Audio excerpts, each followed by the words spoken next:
Good morning, and thank you for joining us. This is the Lowdown with Sheli Brown, minus Sheli Brown today. So it's just myself, Christi, and the producer. We will be filling in, and it is Thankful Thursday, so always start with, being thankful for our drivers and all of our employees. We really do just appreciate everybody. And we will start with safety. So I know we've been talking about the DOT blitz. It is coming to an end, but I just think that just because it's coming to an end doesn't really mean it's coming to an end. I mean, don't you think it's kind of best stay on top of it all the time? For sure. We actually had talked about that, I want to say yesterday. I can't remember if it was yesterday or the day before, but a lot of the times, even though the blitz is over, the DOT officers will continue looking for that through the weekend because they use it as training for new officers coming on. So, and also it's good practice just to be driving safe anyways. So, right?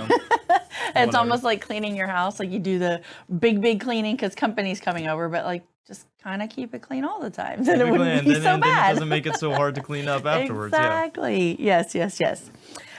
So we'll kind of go through the topics of what we've been talking about for safety this week. It's been safety and protecting life. So slowing your speed, it's just kind of a good rule of thumb to drive 3 to 5 miles under the speed limit at all times. I mean, it's not going to really affect you that much, and better safe than sorry, right? Definitely. And increasing your space. Rear end accidents are the most common and the most costly because usually it's long-term medical that's being paid out. So, just don't risk it. I mean, it's so scary, especially nowadays, because I just feel like a lot of people are brake happy and will, cut you off and do things on purpose and get right in front of you and push those brakes just because some are looking for a payday and some are just not being so nice. Yeah, 100%. So, when you can, definitely leave yourself a lot of space. And then goal. Get out and look every time. Just do it. I know it's a pain getting in, getting out, but it's going to save you in the long run, and I think it's just a really smart idea. Just do it.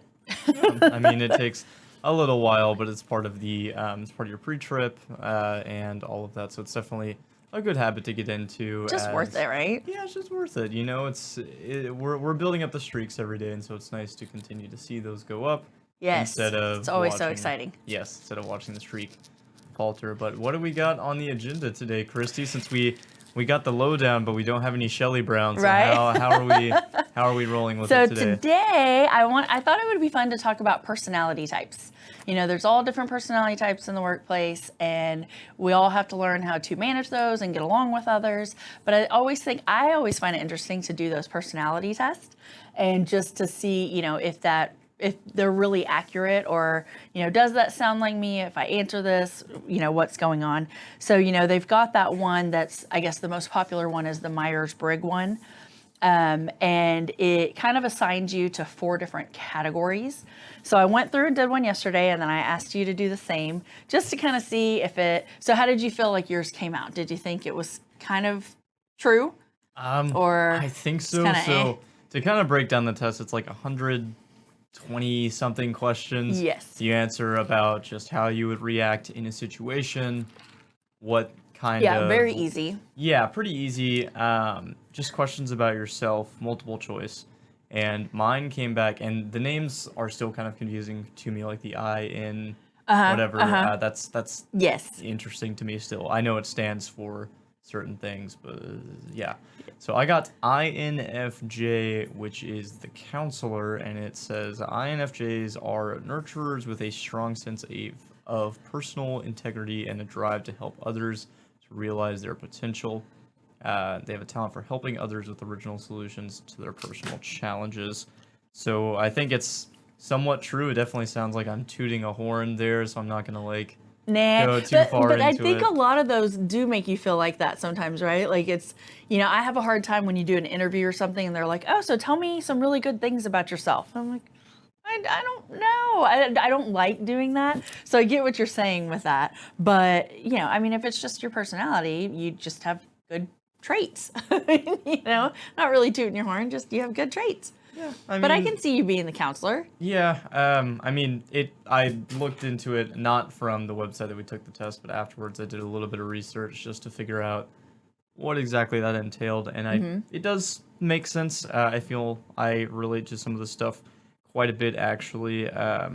It's definitely some of the things that they said are used to benefit yourself in the workplace. I found myself relating to a lot, as well as the traits or the parts of that trait that went into nurturing relationships. I found were similar to ways that I've done that in the past. So what did you get on yours? So on mine, it said that I was a very good match for the provider and the protector.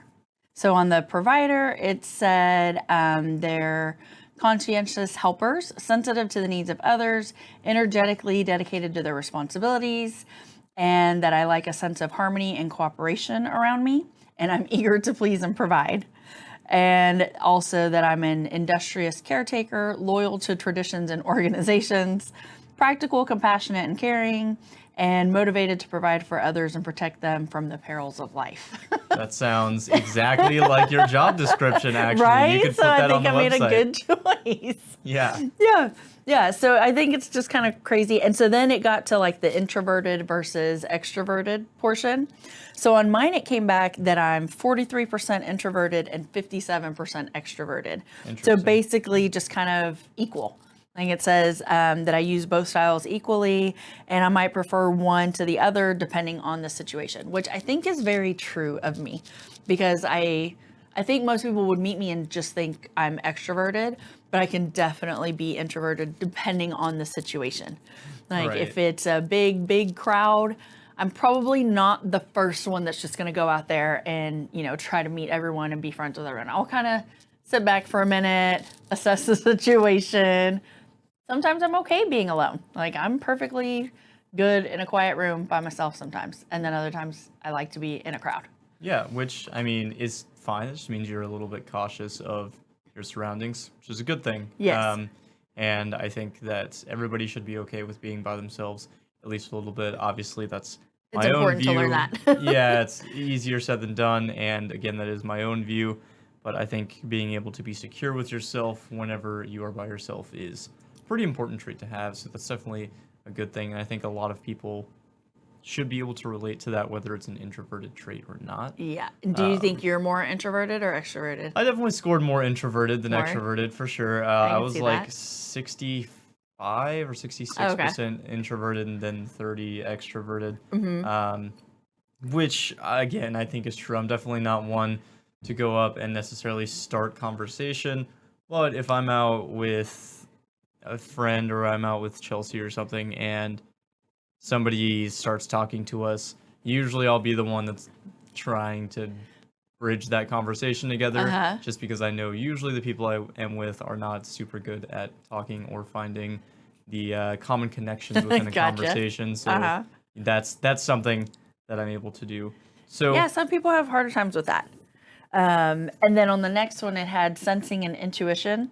So this was basically about how you process information. And it was more, sensors are more interested in facts and details, and intuitives are more interested in ideas. So for me, I was 64% sensor and 36% intuition. So it said I'm definitely drawn to things that I can see and touch, and I'm more realistic and down to earth. I enjoy hands-on activities, and I like to think and talk about real events and concrete facts versus theory or fantasy, which again is definitely me. That's just, I don't know. I don't know if that's just something that's you're born with or if it's how you grow up. But I definitely am more of a facts type person. I think a lot of it has to do with, I think some of it is definitely birth, right? Or I say birth, right? Like you're born with it, and that's kind of part of it. But I think a good deal of how we process information comes from the culture we're raised in and the people we're surrounded with. A lot of it has to do with your parents, in my opinion. So a lot of the nature versus nurture.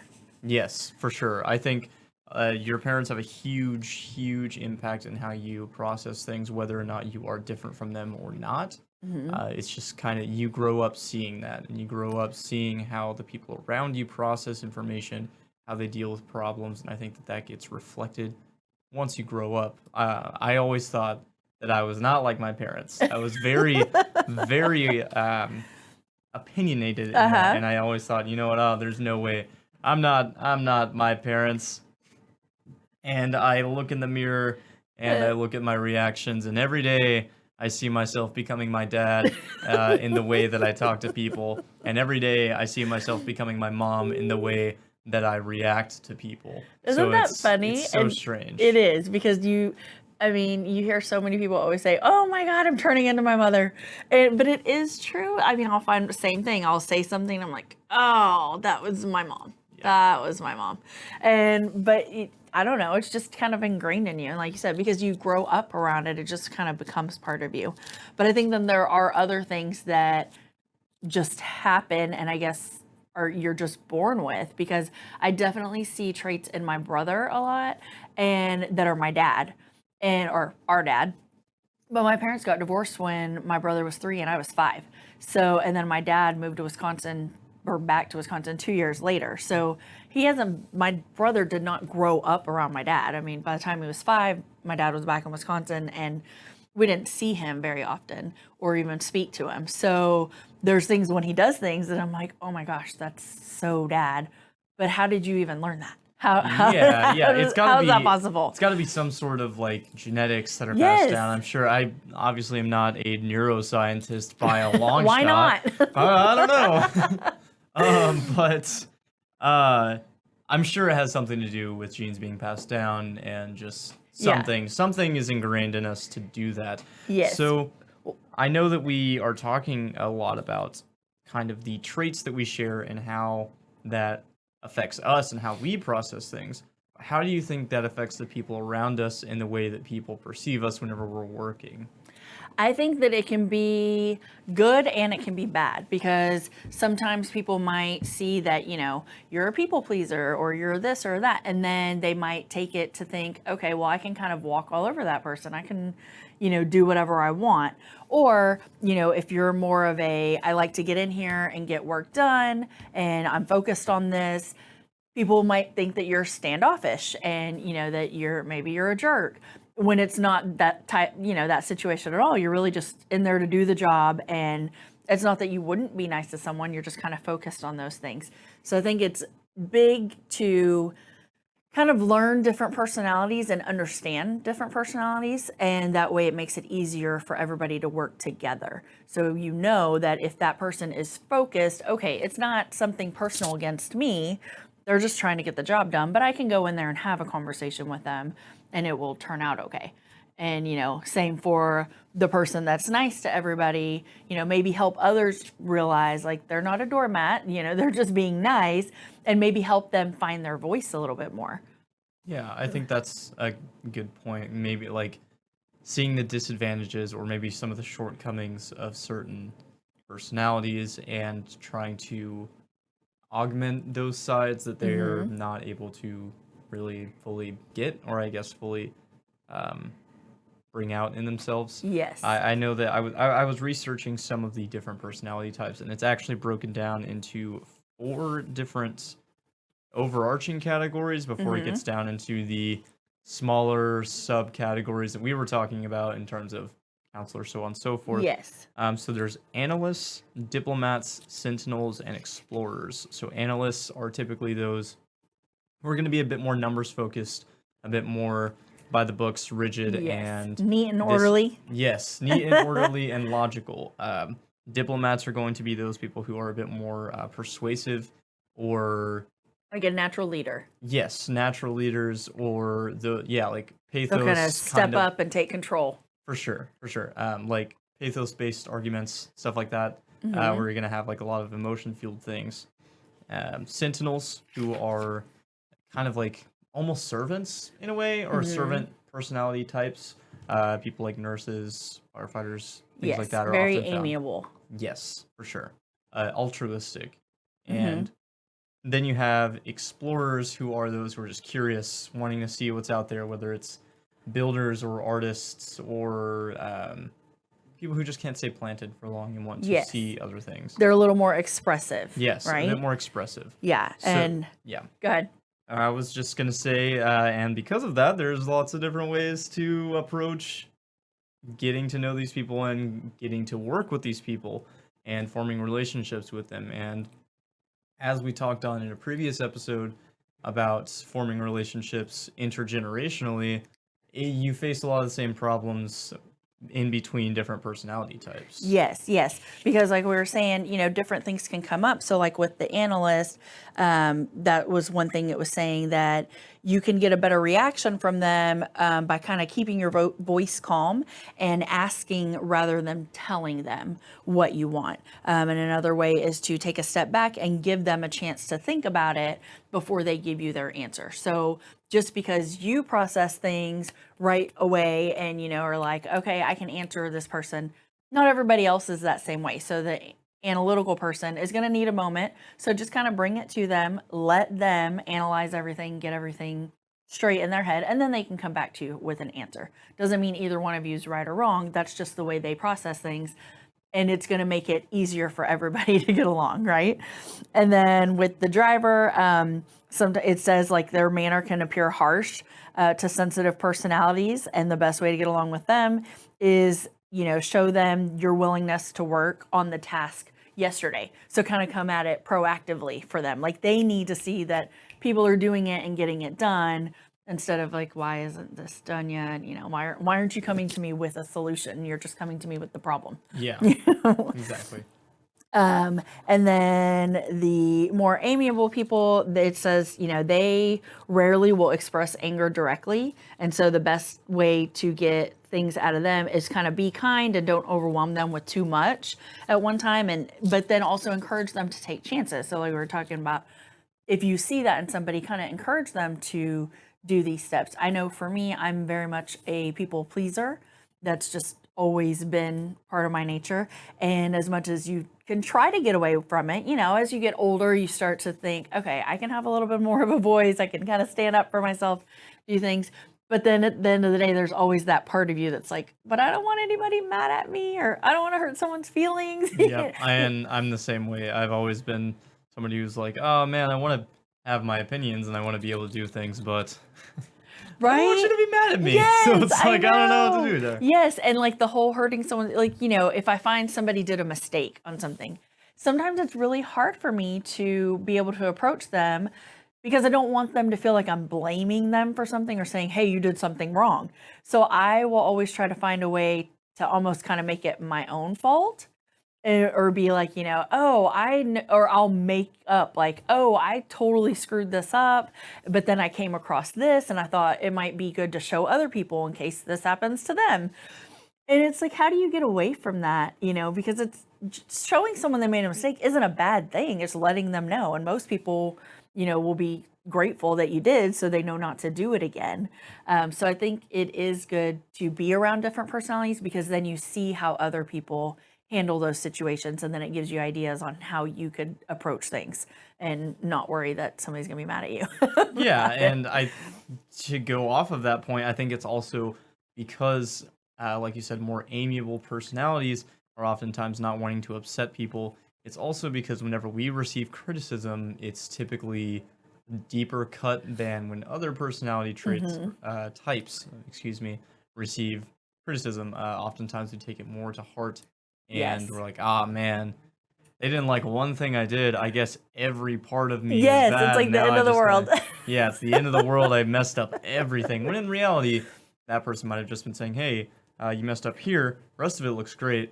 We will always see the 900 or we will always see the 2 bricks that are wrong and not the 998 good bricks in our wall. Absolutely. And so it's just a continual cycle. And you just have to learn to work with it. And there's actually a lot of ways to do that and to work with multiple different types of personalities and to be able to recognize that. And one of the first ways to kind of get all of these different types of people to start working together is to emphasize a common goal, which here I think we do fairly well in the sense of, hey, it's about the driver. So we are all emphasizing the common goal of let's make it as easy as possible, as smooth as possible for the driver to feel comfortable, and then we can focus on our family here in the office as well. And I think those 2 points and those 2 balances really help everybody focus on that one point and kind of centralize each other despite the differences in personality